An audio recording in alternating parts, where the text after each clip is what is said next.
სახელითა მამისათა და ძისათა და სულისა წმინდისათა. ყოველდღიურობაში სულიერი ცხოვრება, რა თქმა უნდა, თავის ყოველ ნიუანსში, ასე ვთქვათ, ეფუძნება წმინდა წერილს. არასოდეს უნდა მოუწყდეთ საღვთო გამოცხადებას.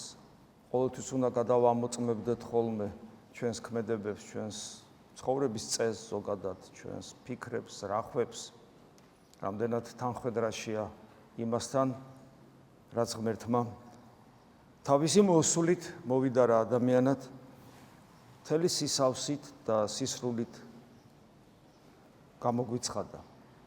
როგორც წმინდა პავლე მოციქული ამბობს, ღმერთი გამოჩნდა ხორცით და ქრისტეში ყოველივე მთელი ღვთაებაა დამკვიდრებული ხორციელად. ანუ არაფერი დარჩა დამალული, დაფარული, რომელიც ჩვენ შეიძლება არ ვიცოდეთ, რა თქმა უნდა იგულისხმება ის, რაც ჩვენ სულის ცხონებისთვის გვჭირდება. ეს არის ძალიან მნიშვნელოვანი. და თუ ეს ვერ გავაცნობიერეთ, ანუ რა პრობლემა? უნდა ვიცოდეთ ყველაფერი, რაც ჩვენს მარადილ სიცოცხლეს ჭირდება და თუ არ ვიცით, ეს არის თავარი პრობლემა. და არის პრობლემა იმიტომ, რომ ეს დაფარული აღარ არის ჩვენთვის. ცნობილია ის, რომ არსებობს ათასნაირი მოძღვრებები, ეზოთერულ მოძღვრებებს უწოდებენ, საიდუმლო დაფარული მოძღვრებები და ქრისტიანობაში ესეთი რამე აბსოლუტურად შეუძლებელია. ხანდახან შეიძლება სადღაც წაიკითხოთ ვიღაცამ თქვას, დღეს ახლა ვისაც რას უნდა იმას ლაპარაკობს, რომ საიდუმლო ქრისტიანობა და რაღაც განსაკუთრებულად განდობილების ქრისტიანობა და ეზოთერული ქრისტიანობა, ეს არის ტყუილი, იმიტომ რომ ღმერთმა სრულად გამოგვიცხადა ის, რაც ჩვენი სულის ცხონებისთვის საჭიროა და კიდევ ერთხელ ვიმეორებ, პრობლემა დგება მაშინ, როდესაც ეს მე მავიწყდება და ნახეთ,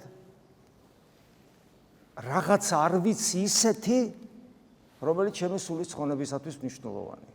აი ადამიანი თქვა, იცი რა, მე ვერ ვცხოვრობ სულიერად სწორად, იმიტომ რომ აი მე ეს არ ვიცოდი.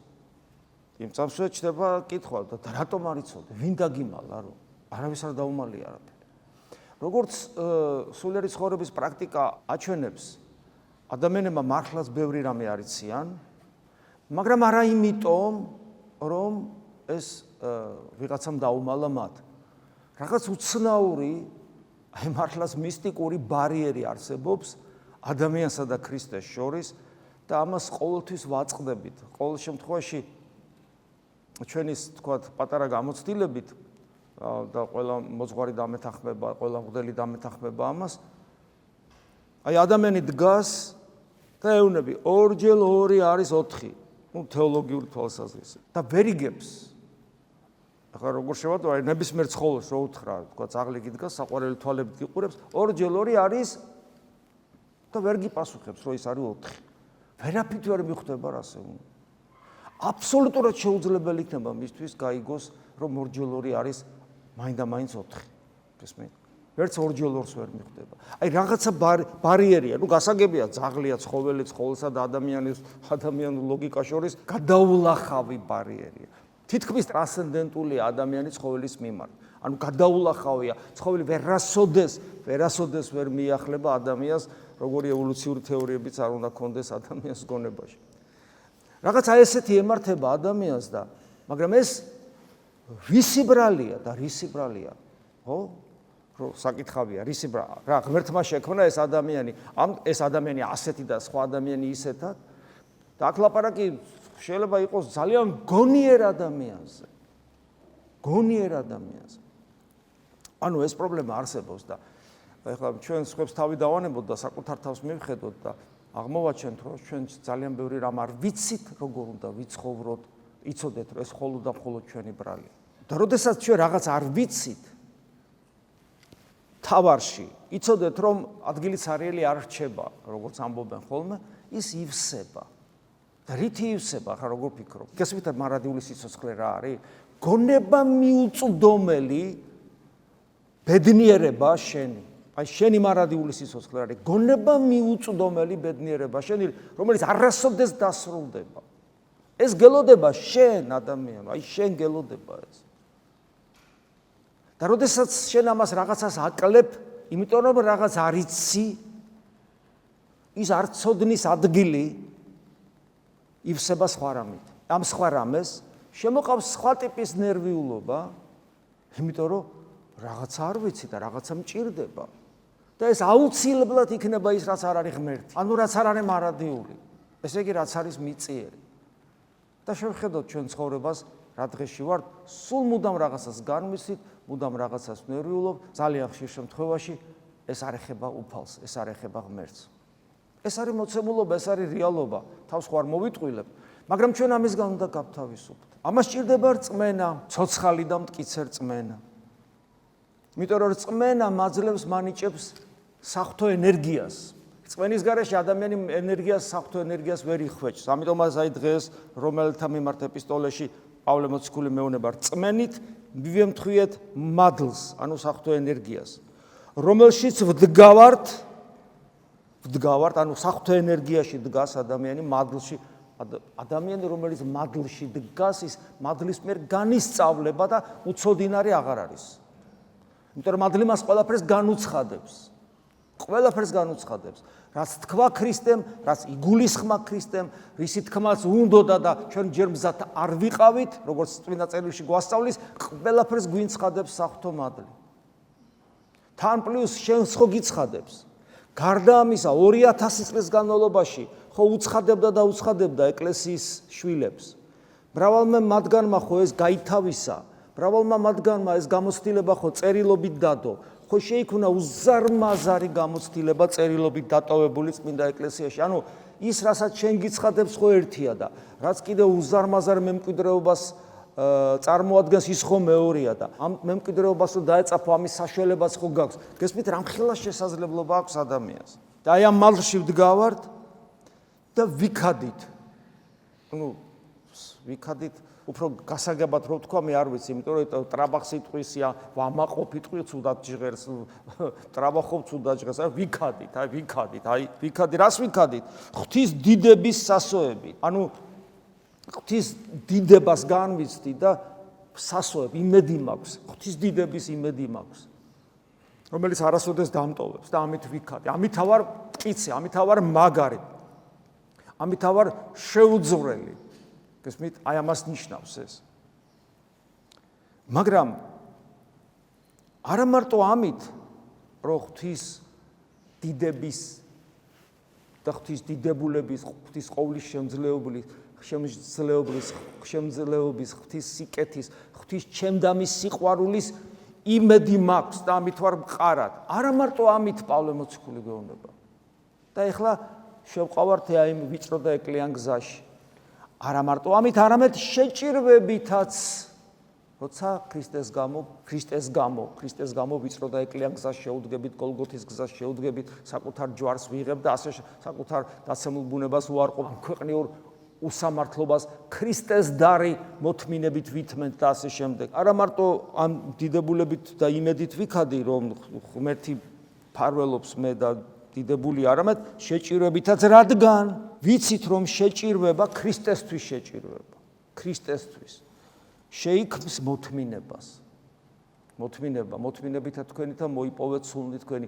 თუ ადამიანს მოთმინების სათნო არ აქვს, მის ცხონება სათუოა. იმიტომ რომ ის აუცილებლად შეჭირვების გზას გადის და აი აქ უნდა მოთმინება გამოიმუშაოს და არა წუწუნი, არა დტვინვა, იმიტომ რომ ჩვენ ხომ წუწუნებთ, ჩვენ დტვინავთ, სულ მოკლეობას ვავლენთ. ამის საპირისპიროდ მოთმინებას შეიქმს, ანუ ჩვენში წარმოშობს მოთმინების სათნოებას, მოთმინება წარმოშობს გამოცდილებას ღვთის ერთგულებისა, გამოცდილებას ეშმაკთან ბრძოლისა, გამოცდილებას საკუთარ ვნებებთან ბრძოლისა, გამოცდილებას ამასოფლის სულთან ბრძოლისა, გამოცდილებას საკუთარ ეგოიზმთან, სიამაყესთან, ამპარტავნებასთან ბრძოლისა, ანუ მეომარი ხდები ქრისტეს ერთგული მეომარი ხდები და აი აქ ამ გამოცდილებას იძეს გამოცდილება კვლავ შეგვძენს სასოებას, რატომ შეგვძენს სასოებას, ანუ იმედს, ანუ ნდობას ღმერთისადმი, იმიტომ რომ აღმოაჩენ შემდეგ უკვე რომ გადახედავ შენ ცხოვრებას, აღმოაჩენ რომ მრავალგზის გიხსნა ღმერთთან და მრავალგზის გადაარჩინა შენში ყველაზე მთავარი.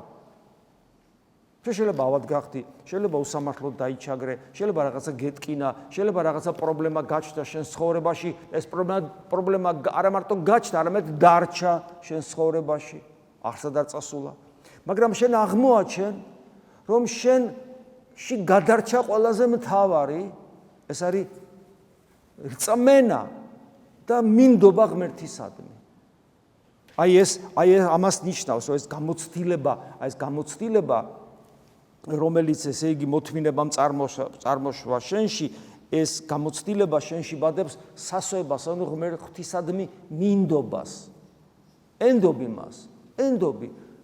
აღარაფერს აღარ გეშინია. აბსოლუტურად არაფერს აღარ გეშინია, სასოება კი, ანუ ღმერთზე მინდობა კი არ გვარცხვენს, რადგან ღვთის სიყვარული ჩაისახა ჩვენს გულში სული წმინდის მიერ, რომელიც მოგვეცა ჩვენ.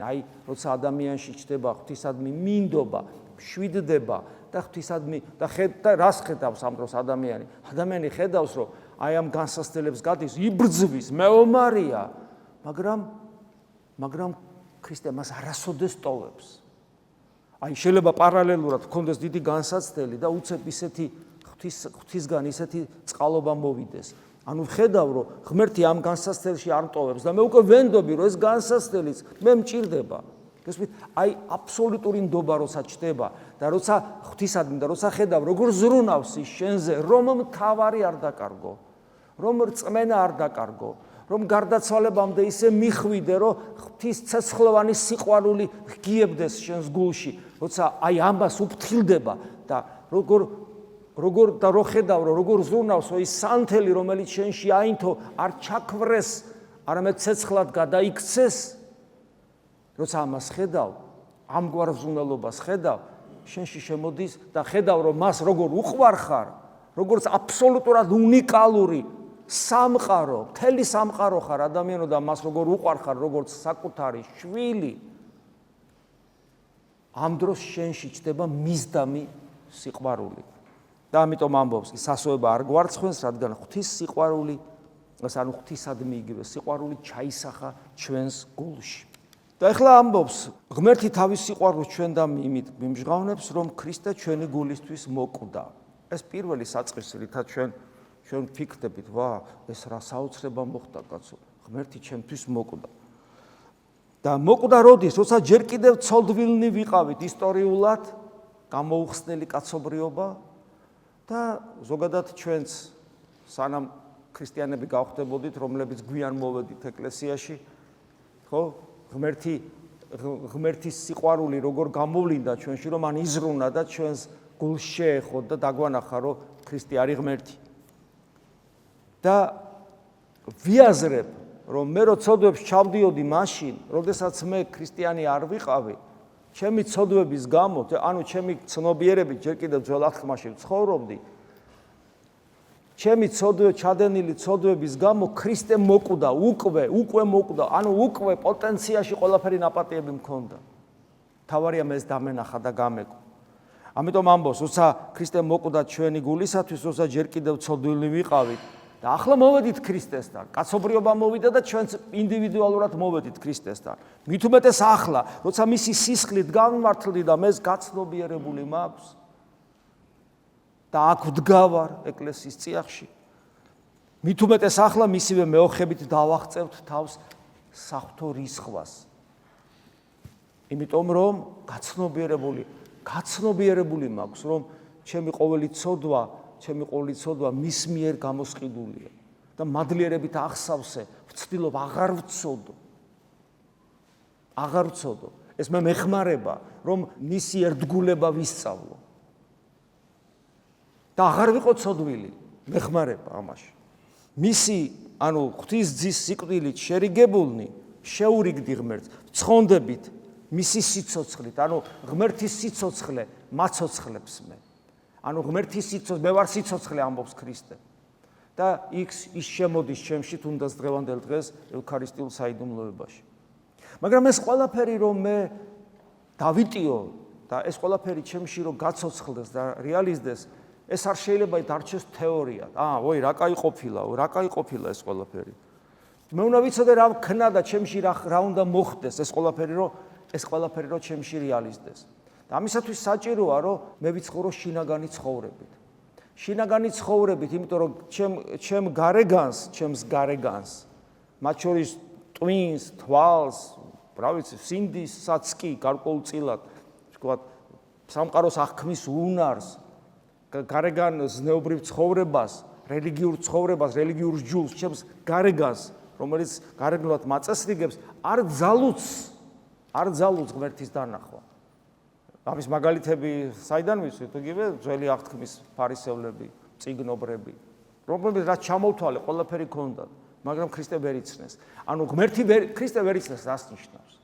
ქრისტე ვერ იცნეს, უ ვერ ვიცანი ქრისტე რო ღმერთია. არა, ესე მარტივად არ არის. ქრისტე ვერ იცნეს, როგორც ღმერთი ნიშნავს, რომ ღმერთს ვერ ცნობს ადამიანი. და ღმერთს ვერ ცნობს უმწვერვალეს გამოცხადებაში.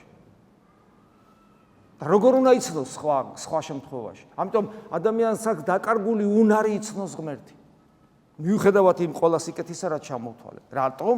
იმიტომ რომ შინაგანი ცხოვრების დეფიციტი აქვს. შინაგანი ცხოვრება არა აქვს. და ამიტომაც ამ კუთხით შევხედოთ ახლა დღევანდელ სიტყვებს, რაც მათესახარებას არ აღმოვიკითხეთ, ეს სიტყვები თქვენი იცით, ეს არის დიდებული სიტყვები. სანთელი გვამისა არ თვალი. სიმბოლო, შინაგანი ცხოვრების სიმბოლო, ფიზიკური თვალი, რომელიც სინათლეში მამყოფებს. თუ თვალები არ მექნება, სიბნელეში აღმოჩნდები.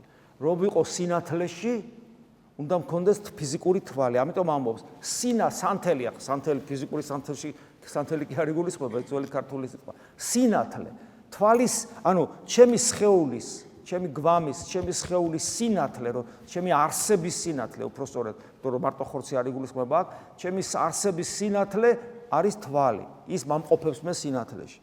და თუ შენი თვალი განმარტებული იყოს, განწმენდილი იყოს, გასუფთავებული იყოს, ხო, ეს მაგას ნიშნავს განმარტებული იყოს. ყოველი გვამი შენი ნათელი იყოს. თუ თვალი, ესე იგი, ჯამთელია და შედარებით და არ არის დაზიანებული და არ არის დაბნელებული და სუფთაა, ხედელობის უნარი აქვს, მაშინ მე სინათლეში მიმყოფები. მთელი ჩემი არსება სინათლეში იმყოფება.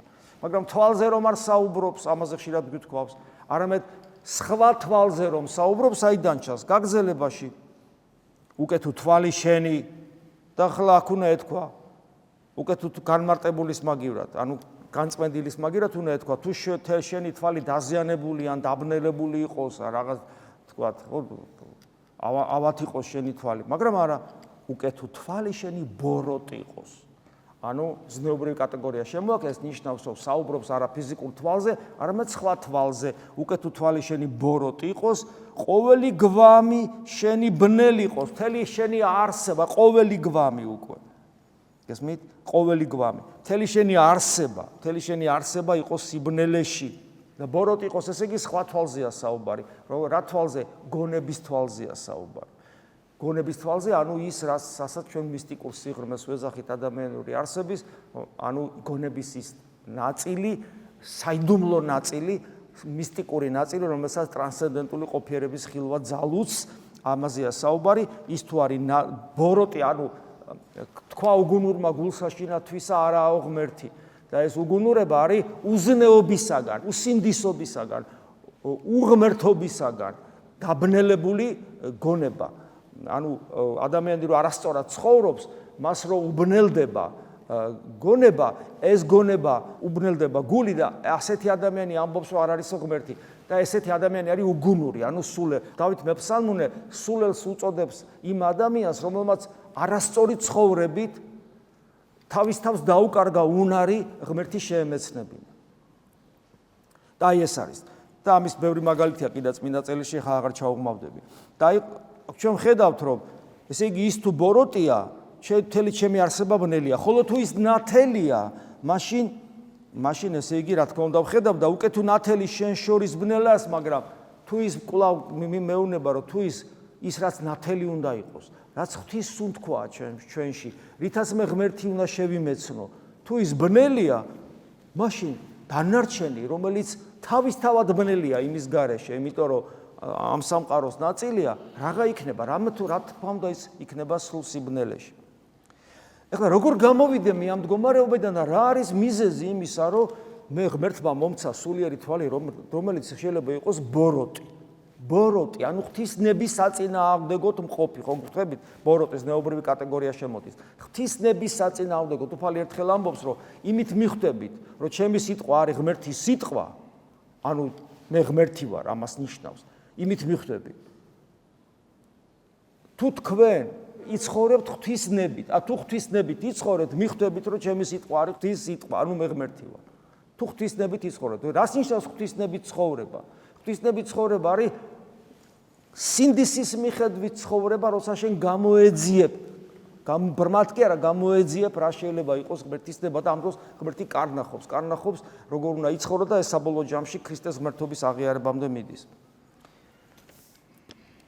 იმისათვის რომ ეს არ დაგვემართოს და ჩვენი თვალი არ იყოს ბოროტი, ანუ ღვთისნების საწინააღმდეგო, გვეუბნება ესეთ რამეს. ვერ ვის ხელეწიფების ორთა უფალთა მონებად, ანუ ერთი იგი მოიძულოს და სხვა იგი შეიყვაროს, ანუ ერთი სამის თავს იდვას და ერთი იგი შეურაცხყოს, ვერ ხელეწიფების ღვთისა მონება და მამონასი. მამონა, ნუ რაღაც კერპის სახელი, რომელიც ათასნაირად შეიძლება, ამას ოფლის სული დავარქვათ ეს. ანუ ამით გვეუბნება, რომ შენ თუ გინდა, რომ მართლა შენი შინაგანი სამყარო განათდეს და შენი თვალი იყოს შემძლებელი ღვთის დანახვისა, უნდა ერთხელ და სამუდამოდ გააკეთო არჩევანი, რა არის შენი ცხოვრების საზრისი, ეს სოფელი თუ ღმერთთან ყოფობა. აი იქაც და აქაც არ გამოდის. ორთავ სოფელში ბედნიერება, როცა გულოცავენ ხოლმე და ეს დალოცვაც არსებობს. იმას კი არ ნიშნავს, რომ იქაც ახარ და აქაც. ეგ ნიშნავს იმას, რომ აქ რო ხარ, შენი საზრისი მაინც ღმერთია. და რასაც აქ იქმ, ყველაფერს ღვთის სადიდებლად იქმ. გესმით, ამას ნიშნავს ეს. და რა თქმა უნდა, ღმერთი როგორც შვილზე სრუნავს, რომ ბევრი არ გეტკინოს. რომ აქაც გაიხარო. განუგეშებს. გესმის, უამრავი რამ შექმნა იმისათვის, რომ განუგეშოს.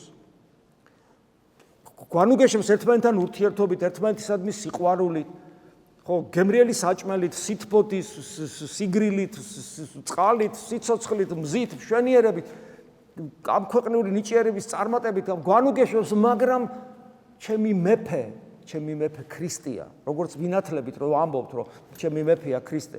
ანუ მე ამ სოფლისულს არ ვემორჩილებ, ამაშია საქმე. მე აქ ვარ, კი ბატონო, და ჯანმრთელობას მიხარია თუ მაქვს და ამქვეყნიური წარმატებას, მაგრამ მე ამასოფლის თავადი ჩემი მეფე არ არის. ამასოფლის თავადი ეშმაკია, მე ხო ვიცი და ჩემი მეფე იესო ქრისტეა.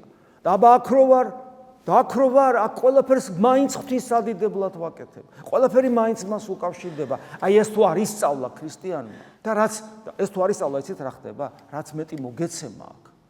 ნიჭიერება. ეს იქნება ნებისმიერი ნიჭიერება. იმდენად უფრო დაშორდები ღმერთს, თუ აი ამას არ ისწავლე.